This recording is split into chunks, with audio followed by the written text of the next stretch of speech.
महाभारत काल का समय था। हस्तिनापुर की राजसभा में कई महान योद्धा और गुरु रहा करते थे। उन्हीं में से एक थे गुरु द्रोणाचार्य, जो पांडवों और कौरवों के राजगुरु और शस्त्र विद्या के महान आचार्य थे। पर इस कहानी का नायक कोई राजकुमार नहीं, बल्कि एक वनवासी बालक था, एकलव्य, जिसने बिना गुरु के भी ऐसी धनुर्विद्या सीखी कि खुद अर्जुन भी चौंक उठे। दूर जंगलों में निषाद जाति का एक छोटा सा कबीला रहता था। वहीं रहता था एक बालक, एकलव्य।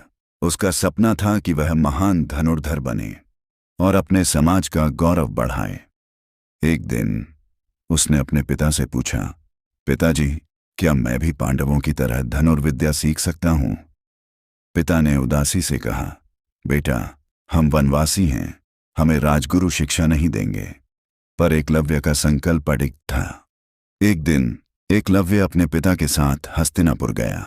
वहां उसने गुरु द्रोणाचार्य को देखा, जो पांडवों को शिक्षा दे रहे थे।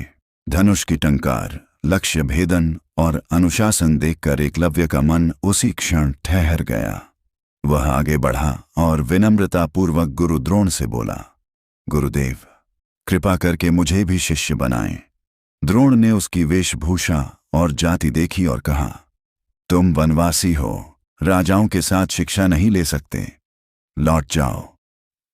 एकलव्य की आंखों में आंसू थे, पर उसने हार नहीं मानी।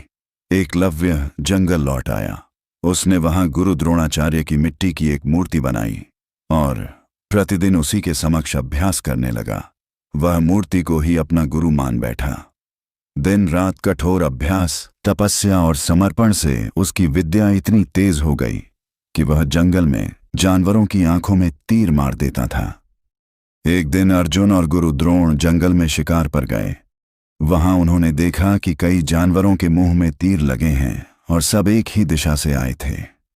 द्रोण ने चौंक कर पूछा, कौन कर सकता है ऐसा? थोड़ी ही दूर उन्हें एकलव्य अभ्यास करते दिखा। अर्जुन ने देखा उसकी विद्या तो उससे भी अधिक तेज है।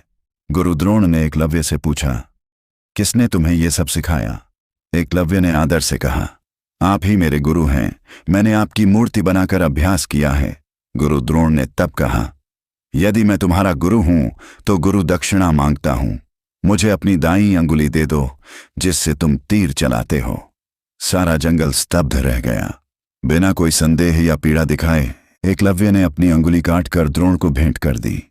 एकलव्य की भक्ति और समर्पण इतिहास में अमर हो गई। भले ही उसने अपनी अंगुली खो दी, पर वह गुरु भक्ति का प्रतीक बन गया। आज भी जब कोई सच्ची श्रद्धा और समर्पण की बात करता है तो एकलव्य का नाम सबसे पहले लिया जाता है। एकलव्य की कहानी सिर्फ त्याग की नहीं, आत्मविश्वास, निष्ठा और लक्ष्य के प्रति पूर्ण समर्पण की कहानी है। वह बालक जिसने समाज की सीमाएं लांघकर अपने सपनों को साधा, उसने यह सिद्ध किया कि सच्चे साधक के लिए कोई भी बाधा बड़ी नहीं होती।